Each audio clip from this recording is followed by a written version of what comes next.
has joined the conversation right away. And I'm talking about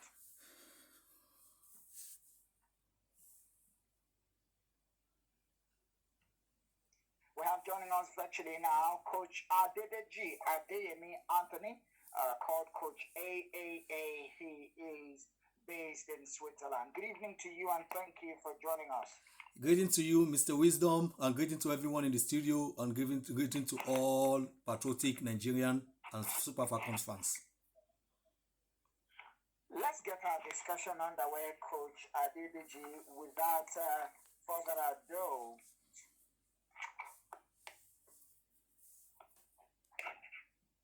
Let me first start off by asking you, is it not a thing of pride, really, that a journey that involved 12 nations from across the continent, almost a month today, and here we are talking about the final, and the Super Falcons and the Atlas Lionesses of Morocco are the only two left, with others falling by the wayside. How proud should the Super Falcons players be going into tonight's game?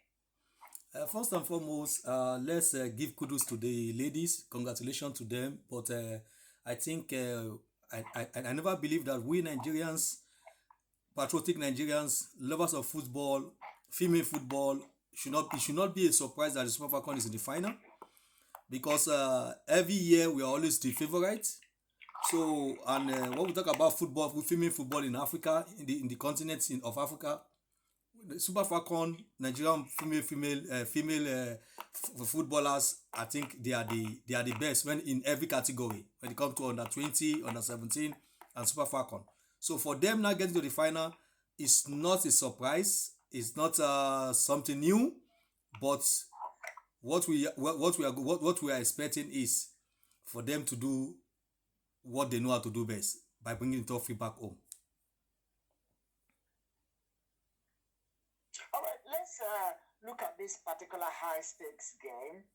As a coach, what can you do to boost the morale of the players going into the final? I mean, like you've mentioned, the most dominant side in female football, you can say they are notorious winners, perennial champions. 9 times they have won this trophy and are looking for a record extending 10th one. But then they are playing against the host country. They are playing against potentially biased officiating, the fans themselves who are coming with their voice. How do you motivate them? Assuming you are in the dressing room, what kind of words are you going to be telling the players before they get on the turf? Yeah, as a coach, myself as a coach, first thing I do when a situation like this comes, I have my build. I put boxer or wrestling, somebody who hit the opponent and he fell on the floor, he couldn't be able to stand up anymore. Then I will ask them who is the winner. Then my players will tell me the person that did not fall down is the winner. I say, so if you want to win today, the only reason you can win is to go with determination, dedication, mental strong, aggressiveness in every part of the field, have the resilience, motivate one another, be composed, make sure you don't give room for the opponent, and take your chance, and make sure every second ball, never allow the opponents to win the second ball. And at the end of the day, front of your goal, when you have a chance, take your chance as quick as possible. In all, be focused and disciplined in every part of the field. That's interesting. Now, let's talk tactics, Coach Adeyemi now. Because contrary to criticisms by Nigerians and journalists alike, Madugu has played and tinkered his formation to adapt to the strength of the quality of players he has in his kitty, as well as the opposition. Do you think that the final today is going to be different from the way he's been able to adapt his play, that of the players as well, against different types of opponents? The most difficult part of a coaching job is decision making, where you want to find a balance in the squad of players you have in your dressing room, because every player that is there I think they warrant to be there. That is why you include them in the 22-man list or 23-man list. So now for you now to find a balance from the defense zone to the midfield zone to the attacking zone, it comes step by step from one game to the next game. You see their commitment, you see their involvement, you see their ability to deliver, you see who pass with your tactical plan, the type of system you want to play. You want to play 4-4-3, 4-4-2, which player is more suits to this system, which player is more dynamic that can play any system, which player is more flexible on the ball, which player is more aggressive on the ball. So all these factors plays a vital role. Now for today's game, you're going to see a different two team. But when you look at the Moroccan team, they are more dynamic, they are more flexible movements, they have dynamic movement, they interchange position in the central midfield, and they always like to play 4-4-2. Sometimes they switch to 3-5-2, sometimes they switch to 4-5-1, sometimes they even switch to 5-5-5. So 5-5-5-5. So what am I trying to say? Super Falcon, we see the way we play always two systems.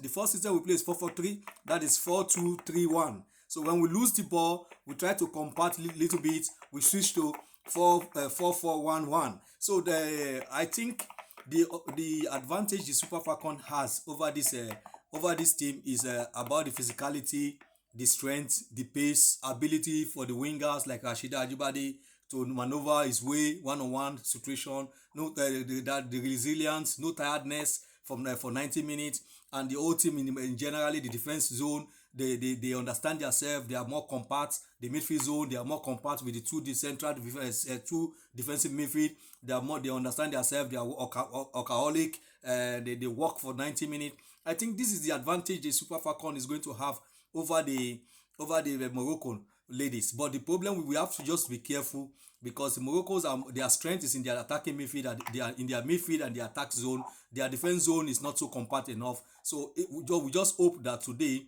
they are not going to play low block, because if they play low block, that is where the Super Falcon will find it difficult. Let's talk about what the Super Falcons can do differently. You know, you did mention that the Atlas Lionesses of Morocco, they are a well-coached team, aren't they? Led by a World Cup winning coach in J-Vilda. Just to remind the listener that he led Spain to the triumph of the Lionesses of England in the final, down under. Remember that final? They won that game. Olga Carmona, if I'm not mistaken, scored the decisive goal for Spain. And despite the blemish which began that tournament for Spain, where as many as 9 players withdrew from the team, yet J-Vilda led that particular side to the final of that championship, winning it. So they're a well-coached team, and we're talking about Spain here that play possession football. They play tactical football. What can the Super Falcons do differently? J-Madugu himself, you have watched this game, how they've maneuvered through different opponents, and yes, South Africa play quality football, I think the same as Zambia, but specifically looking at that game against Morocco, what differently do you expect J-Madugu to do? First thing you have to do, the first factor is this: you have to study, always keep on high on the opponent, because sometimes a tactical coach like the coach you mentioned, when you are a tactical coach, you are a good reader of the game, you have a good analyst, video analyst that is by your side, that give you more insight, more input. What you have to do right now is to keep eye on them whenever they change system. You should keep eye on them whenever they see where their strength lies. Because most things you have to do, when you know the strength of your opponent, when you know where their weakness is, you have to work on the strength, make their strength to be their weakness, and make their weakness to be your own strength. So if you can be able to contain that area, you make. That's what Chelsea did against PSG. Chelsea used the strength of PSG to become their weakness, and used their weakness to become their own strength. In Hakimi and Mendes, they could not overlap. He did not give Chelsea the chance to PSG the chance to play the way they want to play, and Chelsea take advantage of that early goals. And in the end of the day, PSG cannot come back. They only try to possess the ball, but no wait for them to come back. So if Super Falcons want to win today, keep eye on them. Use their strengths to be their weakness. contain them there and use their weakness to be your strength. And when they decide to switch to low block without the ball, make sure that you find a way to calm ball circulation, use more the wing, put more men in their the defense line, the last defense line, so that they can be able to chase the ball from the midfield, so that any little hole that go there, then say Super Falcon will just have one-on-one with the four or five defense that is the last man there, so that at the end of the day, when it's one-on-one, everything is possible. When you can maneuver your way like Rashida do in every match, then it will win a easy chance to get a goal or to get a penalty in the last half. Well, ahead of that particular game tonight, the president of Nigeria, Bola Ahmed Tinubu, approved the full disbursement of all bonuses and allowances due to the Super Falcons, and that was made known by Shehu Diko, the chairman of the National Sports Commission, confirming that development and noting that the players and officials have already been authorized to receive their pay. They said this marks a new era in our sports sector, one that values respect, integrity, and collective progress. And he said President Tinubu's efforts will be remembered as a turning point in Nigerian sports. The First Lady of Nigeria as well has equally taken her time to talk to the Super Falcons, charging them to make the nation proud.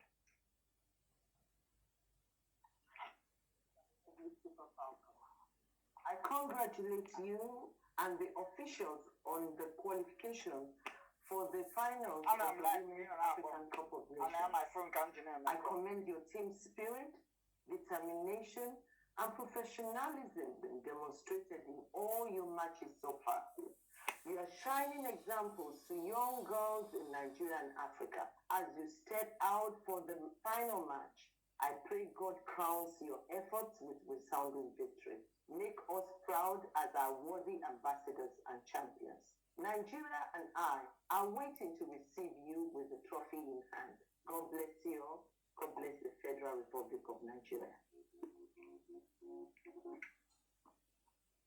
Well, while I was having a chat with Coach Adeyemi here, Josh walked into the studio. Josh, good evening, welcome. You came behind time, and you know that it is a chargeable offense under Nigeria's constitution.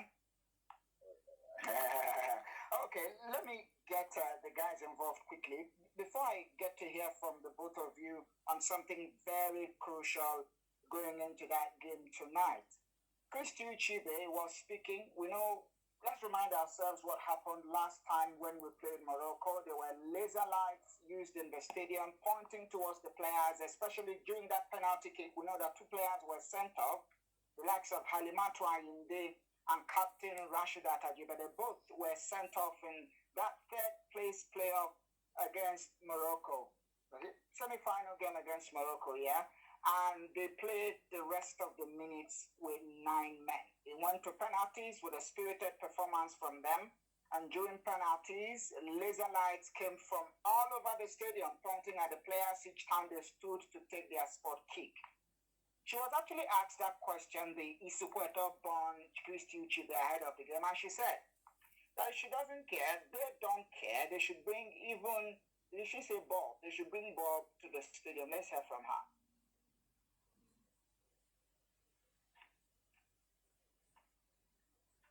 What you don't know kills you, but what you know doesn't kill you. So we already know the kind of fans they have. Even with the Lakers, we don't care what they want to do. They like they bring balls inside the season. And then we just move. So I think it's a good fight for them. And I know it's why they don't fight towards school. But tomorrow it's going to be different volume.